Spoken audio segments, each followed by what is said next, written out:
अस्सलाम वालेकुम। उम्मीद करती हूँ आप सब खैरियत से होंगे। मैं भी बिल्कुल खैरियत से हूँ। तो जैसा कि हम लोगों ने प्रीवियस क्लासेस में लेवल ऑफ ऑर्गेनाइजेशन का टॉपिक स्टार्ट किया हुआ था, ठीक है। तो हमने आज के लेक्चर में भी उसको ही कंटिन्यू करना है, ठीक है। तो प्रीवियस लेक्चर में हम लोगों ने स्पीशीज, पॉपुलेशन और कम्युनिटी लेवल को डिटेल में स्टडी किया था, ठीक है। और मैंने आपको बताया था कि स्पीशी, पॉपुलेशन एंड कम्युनिटी ये आपस में किस तरह से हमने इनकी कंपैरेटिव स्टडी की थी, ठीक है। और उसके अलावा मैंने आपको बताया था कि ये आपस में किस तरह से कन्वर्ट होते हैं, कि मतलब फॉर एग्जांपल एक स्पीशी है, फिर फर्दर वो पॉपुलेशन में कैसे बढ़ती है, ठीक है। स्पीशी एक ऑर्गेनिज्म को कहते हैं हम, ठीक है। और फिर फर्दर अगर उसी ऑर्गेनिज्म जैसे और जानदार उस जगह पर पाए जाते हैं तो वो पॉपुलेशन बन जाती है। और अगर मोर देन वन स्पीशी मतलब पाई जाए at the same time at the same place, तो वो मैंने आपको बताया था कि कम्युनिटी में चेंज हो जाती है, ठीक है। फिर फर्दर वो कम्युनिटी होती है, ठीक है। तो आज के लेक्चर में हम लोगों ने डिस्कस करना है इकोसिस्टम एंड बायोस्फीयर लेवल, ठीक है। तो अब लास्ट क्लास तक तो हमारी सिर्फ ऑर्गेनिजम्स की बात हो रही थी, ठीक है। ऑर्गेनिजम्स, ठीक है। ऑर्गेनिज्म क्या होते हैं? स्पीशी होती है, ठीक है। स्पीशी भी हो सकती है और स्पीशीज भी हो सकती है। अगर तो एक ही तरह के ऑर्गेनिजम्स बैठे हैं तो फिर वो एक ही स्पीशी है, लेकिन अगर डिफरेंट ऑर्गेनिजम्स होंगे तो फिर वो डिफरेंट स्पीशीज बनेंगी, ठीक है। डिफरेंट ऑर्गेनिज्म से मुराद बिल्कुल भी ये नहीं है कि ये सादिया है, ये आसिया है, ये जैनब है, तो ये 3 डिफरेंट ऑर्गेनिजम्स है। नो, हमारी कंपोजिशन एक है। डाइजेस्टिव सिस्टम सादे में भी है, आसिया में भी है, जैनब में भी है। रिस्पिरेटरी सिस्टम सादे में भी है, जैनब में भी है और आसिया में भी है, ठीक है।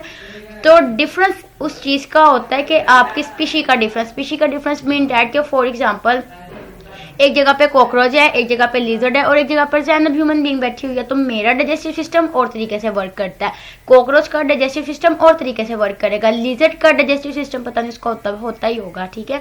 तो उसका डाइजेस्टिव सिस्टम जो है वो और तरीके से वर्क करेगा, ठीक है। तो ये फिर क्या होगा? ये कम्युनिटी होगी, ठीक है। तो अब आपको क्लियर हो गया होगा कि अगर ऑर्गेनिज्म हो तो वो स्पीशी है, और अगर ऑर्गेनिजम्स हो जाएं तो अगर तो वो सेम टाइप के ही ऑर्गेनिजम्स हैं तो वो भी क्या है? वो स्पीशी ही है, ठीक है। मतलब 2, 4, 10, 12, 200 बंदा भी है तो वो सारे हैं, तो सारे ह्यूमन बींग्स सारे के सारे हैं, तो होमोसेपियंस सबकी 2 ही टांगे हैं, ठीक है। सबके मतलब सब इंसान है, 2 पैरों पर खड़े हैं, सबके अंदर रेस्पिरेटरी सिस्टम वही है, सबके अंदर डाइजेस्टिव सिस्टम वही है, सबके अंदर एक्सक्रीटरी सिस्टम वही है, ठीक है।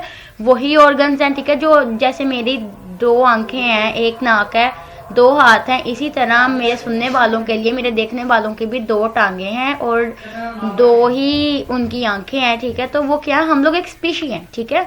लेकिन अगर मैं डिफरेंट ऑर्गेनिजम्स की बात करती हूँ, फॉर एग्जांपल मैं कैट की बात करती हूँ, डॉग की बात करती हूँ, ह्यूमन बीइंग की बात करती हूँ, तो हम लोग जब मैं 3, 4 इस तरह डिफरेंट ऑर्गेनिजम्स की बात करूंगी तो वो क्या होंगे? वो फिर कम्युनिटी में चले जाएंगे, ठीक है।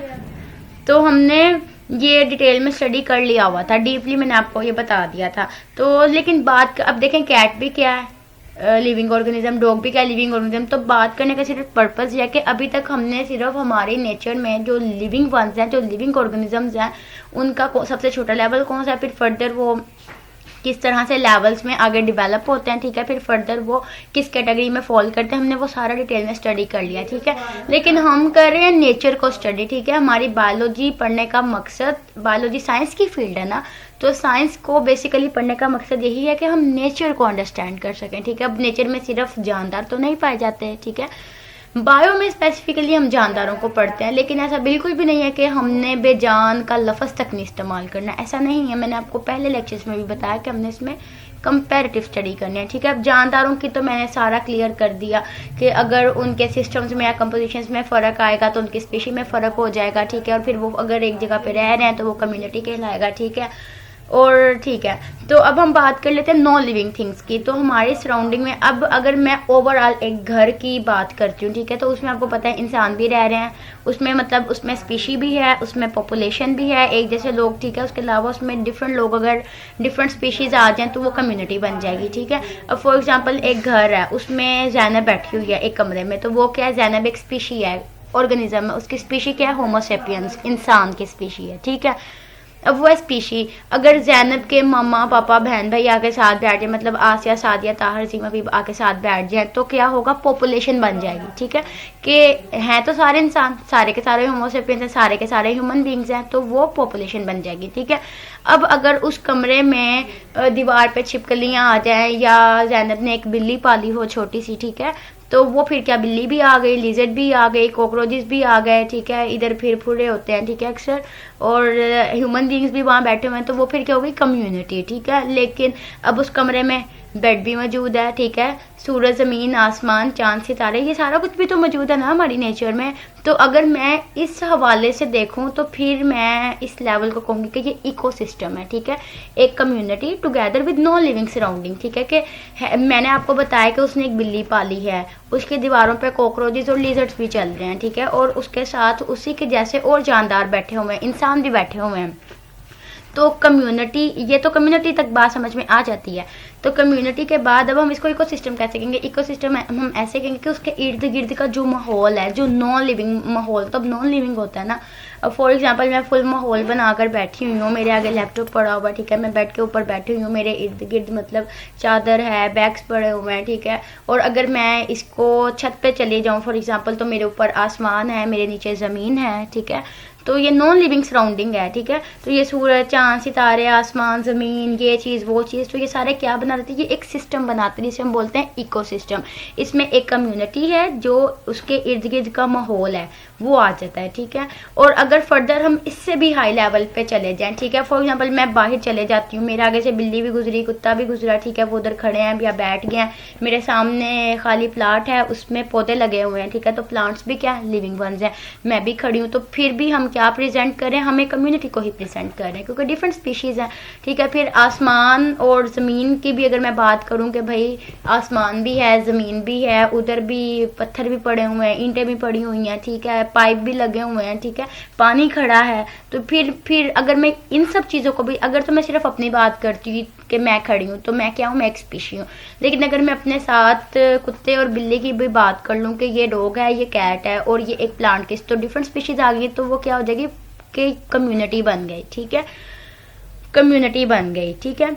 उसके अलावा अगर अब मैं बात करनी शुरू कर दूं कि हाँ भाई यहाँ पे तो ईंटें भी हैं, यहाँ पे आसमान भी है, ज़मीन भी है, तो फिर वो क्या, एक सिस्टम जिसको मैंने आपको बताया कि इकोसिस्टम हम कहते हैं, ठीक है, a community together with its non living surroundings. जब आप इसकी एग्जांपल में देख लें, snake, antelope, hog, bushes, grass, rock, stream, मतलब स्नेक है डिफरेंट स्पीशी, एंटीलोप हिरन डिफरेंट स्पीशी, हॉक अकाप डिफरेंट स्पीशी, बशीज झाड़ियाँ, ठीक है, उनकी भी अलग स्पीशी है क्योंकि उनकी कंपोजिशन डिफरेंट है, उनमें डिफरेंट तरह के रिएक्शंस हो सकते हैं, ठीक है। ग्रास है, वो रोक बेजान चीज़ है, स्ट्रीम है, ठीक है, तो ये सारी की सारी जो मतलब है, ये सारी एक ही जगह पर अगर पाई जा रही हैं इस नेचर में, तो वो क्या है, इकोसिस्टम है, ठीक है। ये सारा कुछ हमारी अर्थ पे पाया जा रहा है ना, तो हम कह सकते हैं कि जो हमारी पूरी अर्थ का सिस्टम है वो क्या है, वो इकोसिस्टम है, ठीक है। उसके अलावा नेक्स्ट लेवल की हम बात कर लेते हैं, बायोस्फीयर लेवल, ठीक है। तो ये सबसे आखिरी लेवल है और इसमें आप कह लें कि पूरी कायनात इसमें आ सकती है, ठीक है। बायोस्फीयर लेवल, बायोस्फीयर लेवल में एक्चुअली हम देखते हैं बायो मीन्स लाइफ, तो अब और स्फीयर कहते हैं दायरे को, ठीक है। तो अब नाम से बिल्कुल वाज़िया तौर पे विजुअलाइज हो चुका है कि वो दायरेकार जिसमें लिविंग ऑर्गेनिजम्स रहते हों, ठीक है, वो हमारा कौन सा लेवल होगा, बायोस्फीयर, ठीक है। अब हो सकता है कि कुछ लिविंग ऑर्गेनिजम्स जो हैं वो खुश्की वाले रीजन में रहते हों, कुछ ऑर्गेनिजम्स ऐसे हों जो मतलब पोन्ड्स में, लेक्स में, रिवर्स में तर जगह पर रहते हों, ठीक है, तो वो लेवल कौन सा होगा, biosphere level. The part of the earth inhabited by living organisms, के अर्थ का वो पार्ट, अब देखें ना, अर्थ का कोई ऐसा पार्ट भी होगा जहाँ पे कोई भी इंसान में भी ना हो, ठीक है। वैसे तो अर्थ के पूरी अर्थ पे ऑर्गेनिजम्स डिस्ट्रीब्यूट हुए हैं, ठीक है। और मैंने आपको बायो की एक बताई भी थी ब्रांच के, हम वो जो जू ज्योग्राफी पढ़ते हैं, तो जू ज्योग्राफी में हम यही पढ़ते हैं कि उसमें ऑर्गेनिजम्स अर्थ में किस तरह से डिस्ट्रीब्यूट हुए हैं, ठीक है। तो बेसिकली हम बायोस्फीयर तक रहते हैं। तो बायोस्फीयर में क्या है कि अर्थ का वो सर्कल, ठीक है, जरूरी नहीं कि एक गोल दायरा है उसमें जितने जानदार आ गए वो, नो, ठीक है। सर्कल मतलब कहते हैं दायरेकार को, दायरेकार का मतलब आपने यहाँ पे इस सेंस में लेना है कि उसकी एक हद है, कोई भी रीजन हो सकता है। इसका मतलब हरगिज ये नहीं है कि सर्कल में रीजन एक बना लें उसमें सारे जानदार इकट्ठे हो जाए, नो, इसका बिल्कुल मतलब नहीं। इसका मतलब ये है कि एक दायरेकार है, एक उसका रीजन है, ठीक है, कि अर्थ के इस हिस्से में ऑर्गेनिजम्स पाए जाते हैं और वो हिस्से जब मिला दिए जाए उन्हें, तो वो एक मतलब कह लें कि एक एरिया बन जाता है, तो हम उस एरिया को कह देते हैं कि ये स्फीयर है, ठीक है। तो अर्थ का वो पार्ट जहाँ पे आबादी हो, ऑर्गेनिजम्स आबाद हों, ठीक है, वो मतलब लिविंग ऑर्गेनिजम्स होने चाहिए, छोटे भी हो सकते और बड़े भी, ठीक है। तो मतलब के बात करने का मकसद ये है कि अर्थ का वो रीजन जहाँ पे ऑर्गेनिजम्स पाए जाते हो, ठीक है। फॉर एग्जांपल अर्थ में आप देखें कि अर्थ में वाटर वाला रीजन भी है और ड्राई रीजन भी है, ठीक है। तो ड्राई रीजन में तो डेफिनेटली हम ऑर्गेनिजम्स रहते हैं, ठीक है, जानदार एनिमल्स हो गए, ठीक है, काउस, बफेलोस, कैट्स, डॉग्स। लेकिन कुछ ऐसे भी ऑर्गेनिजम्स हैं जो के रहते हैं वाटर में, ठीक है। फॉर एग्जांपल फ्रॉग, फिशेस, कुछ प्लांट्स हैं जो बाहर भी होते हैं और कुछ प्लांट्स हैं जो वाटर के अंदर मतलब होते हैं, ठीक है, जैसे वाटर लिली, ठीक है। तो है तो वो भी क्या लिविंग ऑर्गेनिज्म, ठीक है। तो मतलब बायोस्फीयर में वो चीज़ें आ जाती हैं। लेकिन अब आपको पता है कि इंसान को आबाद होने के लिए बहुत सारे दूसरे कंपोनेंट्स की भी ज़रूरत होती है। फॉर एग्जांपल हवा, पानी, मिट्टी, ठीक है। तो ये सारी चीज़ें जो हैं, ठीक है, घर वगैरह और भी बहुत सारी चीज़ें, तो ये नॉन लिविंग कंपोनेंट्स हैं।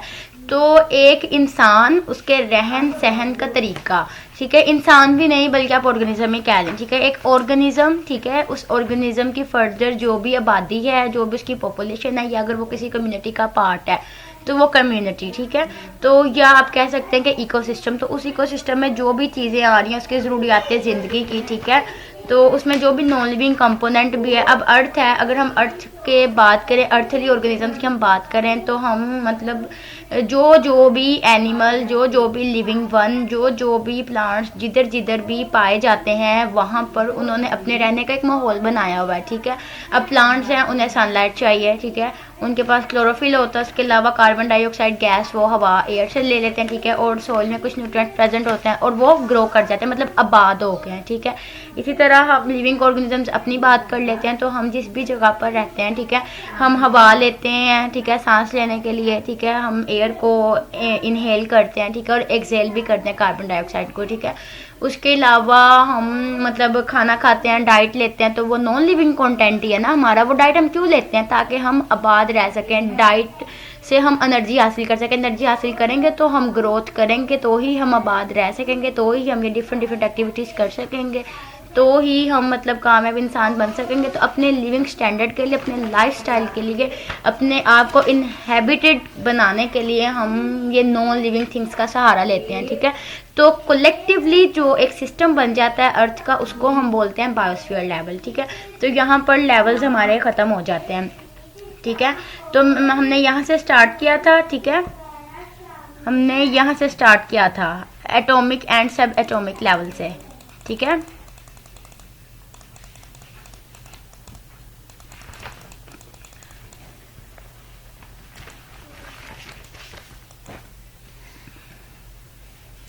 एटॉमिक, सब एटॉमिक लेवल, ठीक है। उसके बाद मैंने आपको बताया कि एटॉमिक लेवल होता है। उसके बाद मैंने आपको बताया कि एटम्स मिलकर मॉलिक्यूल्स बनाते हैं। उसके बाद मैंने आपको बताया कि वो जो मॉलिक्यूल्स हैं वो डिफरेंट ऑर्गेनेलिज में फंक्शंस परफॉर्म करते हैं, ठीक है। बहुत सारी ऑर्गेनेलिज ऐसी हैं जो कि कुछ मॉलिक्यूल सिंथेसाइज करती हैं, और बहुत सारी ऑर्गेनेलिज ऐसी हैं जो उन सिंथेसाइज मॉलिक्यूल्स से फर्दर वर्क परफॉर्म करती हैं। और ये ऑर्गेनेलिज मिलकर सेल बनाते हैं, फिर सेल्स मिलकर टिश्यूज़ बनाते हैं, ठीक है, फिर टिश्यूज़ मिलकर एक स्पेसिफिक ऑर्गन बनाता है। ये सारा उनके फंक्शन पे डिपेंड करता है, ठीक है। और फिर जो ऑर्गन्स हैं वो मिलकर क्या बनाते हैं? ऑर्गन सिस्टम बनाते हैं, ठीक है। और जब डिफरेंट सिस्टम्स मिलते हैं तो एक जानदार बन जाता है, ठीक है, उसका जो भी सिस्टम हो, ठीक है, उसमें जितने मर्जी सिस्टम्स हो। तो जब डिफरेंट सिस्टम्स मिलेंगे, digestive system, excretory system, nervous system and many more, तो वो मिलकर एक जानदार बनाएंगे।